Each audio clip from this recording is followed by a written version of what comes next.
అందరికీ నమస్కారమండి. తెలుగు కథల సంపుటికి స్వాగతం. నా పేరు శ్వేత.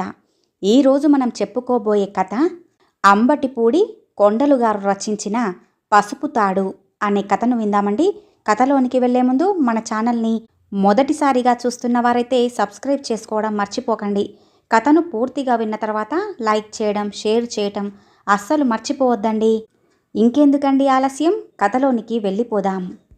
టీవీలో కదులుతున్న బొమ్మలను టీవీకి ఎదురుగా కుర్చీలో కదలకుండా కూర్చొని మౌనంగా టీవీ స్క్రీన్ వంకే చూస్తున్న కావేరి తప్ప ఆ ఇంట్లో ఇంకెవ్వరూ లేరు. అప్పుడు సమయం ఉదయం 10 గంటలు. కావేరి భర్త ప్రసాద్ ఆఫీస్కి వెళ్ళి 1 గంట సమయం దాటుతోంది. ఆమె కళ్ళకు ఎదురుగా టీవీలో బొమ్మలు కదులుతున్నాయి. కానీ ఆమె కళ్ళు కదులుతున్న బొమ్మలను మాత్రం చూడటం లేదు. కదలిక లేని తన జీవిత నౌకను చూస్తున్నాయి. ఆ ఇంటికి తానే యజమానురాలు. కానీ ఆ ఇల్లు ఆమెకు స్వర్గం కాదు, పచ్చి నరకం. ఆమెకు అది ఇల్లు కాదు, అదొక బందీఖాన. ఆ ఇంట్లో తాను బంధించబడిన ఓ చిలుక. అవును, ఆమెది భయంకరమైన మానసిక వేదన. ఈ దేశంలో ఆర్థిక స్వాతంత్రం లేని ఆడది ఒక బానిసతో సమానం.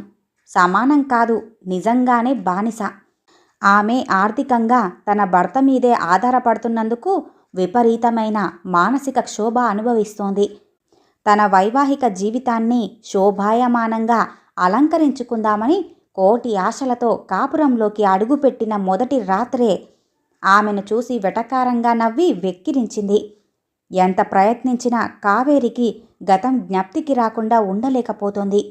ఆ రాత్రి తన మొదటి రాత్రి.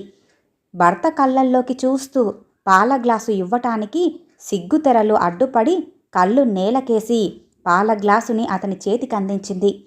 అతడు తన చేతిని స్పర్శిస్తూ పాల గ్లాసుని తీసుకుంటాడని తలచి సిగ్గుల మొగ్గ అయిపోయింది. కానీ అతను మాత్రం ఆమె వంకైనా చూడకుండానే చటుక్కున్న గ్లాసుని తీసుకొని గటగట పాలు తాగేశాడు. కావేరి తన తలను కొంచెం పైకెత్తి అతని వైపు చూసింది. అతని ముఖంలో కళాకాంతులు లేనట్టుగా ఆమెకు అనిపించాయి. అతనిలో ఉత్సాహం కూడా అంతగా లేనట్లుగా అనిపించింది. కావేరి అతనిని అదోలా చూసింది. నన్ను ఆశీర్వదించండి అంటూ అతని పాదాలకు ఆరాధనగా వందనం చేసింది. వెంటనే అలర్ట్ అయ్యాడు ప్రసాద్. ఏయ్, ఏం చేస్తున్నావు? పైకిలే. ఇటువంటి పనికిరాని ఆచారాలు నాకు నచ్చవు. అయినా మనిషి కాళ్లకు మనిషి నమస్కారం చేయడమేంటి? విడ్డూరం కాకపోతేనో అంటూ తన పాదాల వద్ద వంగి ఉన్న కావేరిని పైకి లేవదీస్తూ చిరాగ్గా అన్నాడు ప్రసాద్. తప్పండి, అలా అనకూడదు. ఈ పవిత్ర భారతావనిలో ఒక స్త్రీకి జన్మనిచ్చేది తల్లిదండ్రులైతే ఆ స్త్రీ మెడలో తాళి కట్టి ఆమె జన్మకు సార్థకతను చేకూర్చి పెట్టేది కేవలం భర్త మాత్రమే. అటువంటి భర్త ఆ స్త్రీకి దేవునితో సమానమండి. ఆడదానికి భర్తే పరమావధి అంటున్న కావేరి ప్రవచనాలు పూర్తి కాకముందే ప్రసాద్ అడ్డుకున్నాడు. ఐ సే స్టాప్ ఇట్ అంటూ గట్టిగా అరిచాడు. టక్కున నోర్మూసింది కావేరి. అతని ముఖంలోకి వింతగా చూసింది. కొత్తగా పెళ్ళైన అమ్మాయిలు భర్తను తమ చెప్పు చేతుల్లో ఉంచుకోవటానికి శోభనపు గదిలో ఏవేవో మంత్రాలు ఉపయోగిస్తుంటారని ఎవరో అనుభవజ్ఞులు చెప్తే విన్నాను. కట్టుకున్న భర్త కైలాసపు దేవునితో సమానమని నువ్వు కూడా నా మీద పాచికలు పన్నుతున్నట్లున్నావు. నీ కుయుక్తులకు చిక్కేటంత అమాయకుణ్ణి కాదు నేను అన్నాడాయన. షాక్ తిన్నట్లుగా ప్రసాద్ని అలా చూస్తూ ఉండిపోయింది కావేరి. అసలు నాకు నీ వేషధారణే నచ్చలేదు. ఏంటి ఈ గంగిరెద్దు వేషం? న్యాచురల్గా ఉన్న నీ అందానికి తోడు కట్ పీసెస్ ధరించావనుకో మరింత సెక్సీగా కనపడతావు. తీసేయ్, ఆ గంగిరెద్దు వేషాన్ని తీసేయ్, ఆ చీరను తీసేసేయ్ అంటూ అతను అడుగులు ముందుకు వేస్తుంటే కావేరి భయం భయంగా అడుగులు వెనక్కి వేయసాగింది. బలవంతంగా ఆమె ఒంటి మీద ఉన్న వస్త్రాలను పీకి అవతల పారేశాడు కావేరి భర్త. కావేరి అర్ధనగ్నంగా తయారై బిక్కుబిక్కుమంటూ అతన్ని చూస్తోంది భయంగా. వండర్ఫుల్, ఎల్లోరా శిల్పంలా నీ మేని సొగసులు. నిన్ను వర్ణించాలంటేనే నాకు మాటలు రావటం లేదు. నీకు నువ్వే సాటి. అవును, నాకో డౌట్. కుర్రాళ్ల గుండెల్లో గొబులు పుట్టించేలా ఉన్న నీ గ్లామర్కి కాలేజీలో ఎవ్వరూ కూడా బీట్ వెయ్యలేదంటావా అఫ్కోర్స్ వేశారే అనుకో, ఐ డోంట్ కేర్. ఇంత అందం నా సొంతమైంది, అదే చాలు నాకు అంటున్నాడాయన. అగ్నిసాక్షిగా తాళి కట్టిన భార్యను అర్ధనగ్నంగా చేసి అర్ధరహితపు మాటలతో వేధిస్తూంటే కావేరి కళ్ళు కన్నీటి జలపాతాలయ్యాయి. ఆలోచనల్లో నుంచి బయటికి వచ్చిన కావేరి కళ్ళు తుడుచుకుంటూ కుర్చీలో నుంచి లేచి టీవీ ఆఫ్ చేసింది. వాటర్ టబ్బు దగ్గరికి వెళ్ళి చన్నీళ్లతో ముఖం కడుక్కొని వేడిగా ఓ కప్పు కాఫీ తాగింది. కందుకూరి వీరేశలింగం గారి జీవిత చరిత్ర పుస్తకాన్ని బెడ్ మీద పడుకొని చదువుతోంది రిలాక్సేషన్ కోసమని. ఆ పుస్తకంలోని ప్రతి లైనుని తన జీవిత లైనుతో పోల్చుకుంటుంది ఆవిడ. స్త్రీ విలువ ఏమిటో కందుకూరి వీరేశలింగం గారు చెప్పిన అర్థానికి, తన భర్త చెప్పిన అర్థానికి పోల్చి చూస్తే ఆ మహాశయుని పాదధూళి కూడా సోకటానికి తన భర్త అనర్హుడు అని అనిపించింది కావేరికి. ఆ రోజు ప్రసాద్ బాగా తాగొచ్చిన రోజు. చచ్చా, పాడు కంపు, అసహ్యం వేస్తోంది అంటూ తన భర్త తూలుతూ తన దగ్గరికి వచ్చినప్పుడు గొనుక్కున్నట్లుగా అంది కావేరి. ఏంటే వాగుతున్నావు? నా మందు కంపు అసహ్యం వేస్తుందా?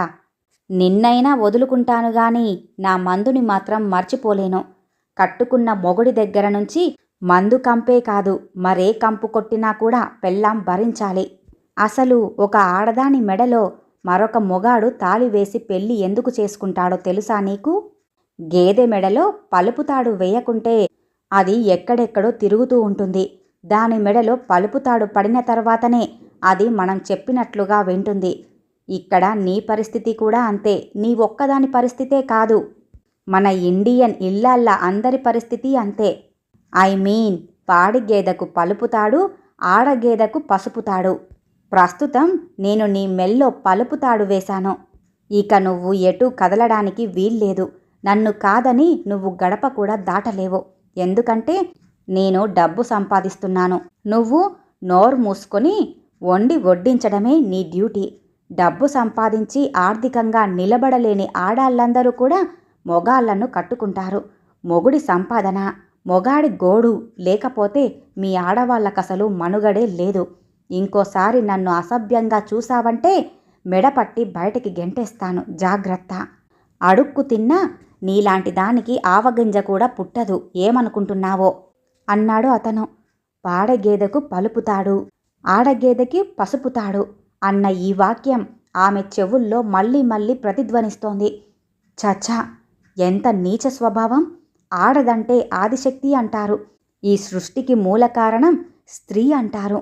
పరాశక్తి అయిన స్త్రీని ఒక పశువుతో పోలుస్తాడా? అంటే తను ఈ 2 నెలల నుంచి కాపురం చేస్తుంది కనీసం హృదయం లేని ఒక మనిషితో కాదు, బండరాయితోనా? కేవలం తను డబ్బు సంపాదించడం లేదని అతని ఇష్టం వచ్చినట్లుగా ప్రవర్తిస్తాడా అనే ఆలోచనల్లో ఉండగా పోస్ట్ అని గుమ్మంలో నుంచి పోస్ట్ మ్యాన్ పిలుపు వినపడేసరికి బెడ్ మీద పడుకొని తన జీవితం గురించి తీవ్రంగా ఆలోచిస్తున్న కావేరి బెడ్ మీద నుంచి దిగ్గున లేచి 3 అంగల్లో గుమ్మం వద్దకు పరుగు తీసింది. తన తండ్రి దగ్గర నుంచి ఉత్తరం వచ్చింది అనుకుంటూ. పోస్ట్ మ్యాన్ ఆమెకు రిజిస్టర్డ్ కవర్ ఇచ్చి వెళ్ళిపోయాడు. కవర్ చించి చూసింది. అది అపాయింట్మెంట్ ఆర్డర్. కావేరి ఆనందానికి అవధులు లేకుండా పోయింది. తను డిగ్రీ పూర్తి చేయగానే ఓ ప్రైవేట్ కంపెనీకి ఉద్యోగం కోసం దరఖాస్తు పెట్టుకుంది. దాని పర్యవసానమే ఈ అపాయింట్మెంట్ ఆర్డర్. ప్రసాద్ ఆఫీస్ నుంచి ఇంటికి వచ్చేసరికల్లా సూట్ కేసు, బ్యాగు సర్ది ఉంచుకుంది. ఏంటి, మీ పుట్టింటికి వెళ్తున్నావా అంటూ కావేరి అవతారం చూసి అడిగాడు ప్రసాద్. అవును, వెళ్తున్నాను అంటూ గంభీరంగా బదులిచ్చింది. మళ్ళీ ఎప్పుడొస్తావు? ఇక రాను అందావిడ. షాక్ తిన్నాడు ప్రసాద్. పుట్టింట్లో ఎన్నాళ్ళని వాళ్లకు భారంగా ఉంటావు, మళ్ళీ నా దగ్గరకు రావాల్సిందేగా అన్నాడతను. నేను వాళ్ళకేమీ భారం కాను. ఇప్పుడు నేను నా కాళ్ళ మీద నిలబడగలను. నాకు ఓ ప్రైవేట్ కంపెనీలో ఉద్యోగం వచ్చింది. ఇప్పుడు నేను ఆర్థిక స్వాతంత్రం ఉన్నదాన్ని. మరొకరి ఆధారం నాకు అవసరం లేదు. చూడండి, పలుపుతాడు కట్టిన భర్త మహాశయ గారు, ఇన్నాళ్ళు నాకు సంపాదన లేదని నన్ను మీ ఇష్టం వచ్చినట్లుగా దూషించారు. ఇప్పుడు నాకు ఆ సమస్య లేదు. ఆడదాని మెడలో ఉన్నది పలుపుతాడు అన్నారు కదూ, పవిత్రమైన పసుపు తాడు. మీ కంటికి పలుపు తాడులా కనిపించడం మీ పశుతత్వాన్ని తేటతెల్లం చేస్తోంది. తాళి అంటే పలుపు తాడు కాదు, పెనవేసుకున్న ఇద్దరి జీవితాల గమ్యస్థానానికి మార్గదర్శకత్వం. రెండు భిన్న అభిప్రాయాలకు ఒకే అర్థం చెప్పగలిగిన పవిత్రాల సమాహారమే పసుపు తాడు. కలబోసిన ఇద్దరి మనోభావాలను తనలో ఒనర్చుకొని బ్రతుకు బాటకు వెలుగు చూపే దివ్యకిరణమే తాళిబంధం. ఒక ఆడదాని మెడలో మరొక మొగాడు పసుపు తాడు వేసేది ఆడదాని మీద తన ఆధిపత్యం చెలామణి కావటానికి కాదు, తన బ్రతుకు మోడు వారకుండా ఎల్లప్పుడూ పచ్చగా చిగుర్చుతూ నిత్య నూతనంగా విరజిల్లడానికి. అసలు తాళి విలువ, పసుపు తాడు విలువ, స్త్రీ విలువ తెలియని వాడికి పెళ్లి చేసుకునే అర్హతే లేదు. భర్త అంటే భార్యను వంటగదికే పరిమితం చేసి డబ్బు సంపాదించి కుటుంబాన్ని పోషించడం కాదు. భర్త అంటే భార్యను తన గుండెల్లో పెట్టుకునేవాడు.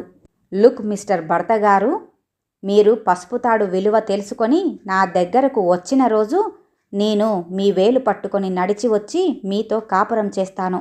అప్పటి వరకు మీది ఈస్ట్ గోదావరి, నాది west Godavari. God bless you అంటూ కావేరి అలా గడప దాటి వెళ్తూ ఉంటే విస్మయంగా ఆమెనే చూస్తూ ఉండిపోయాడు గాని కనీసం ఆమెను ఆపే ప్రయత్నం కూడా చెయ్యలేకపోయాడు ప్రసాద్. ఈ కథ ఇంతటితో సమాప్తమండి.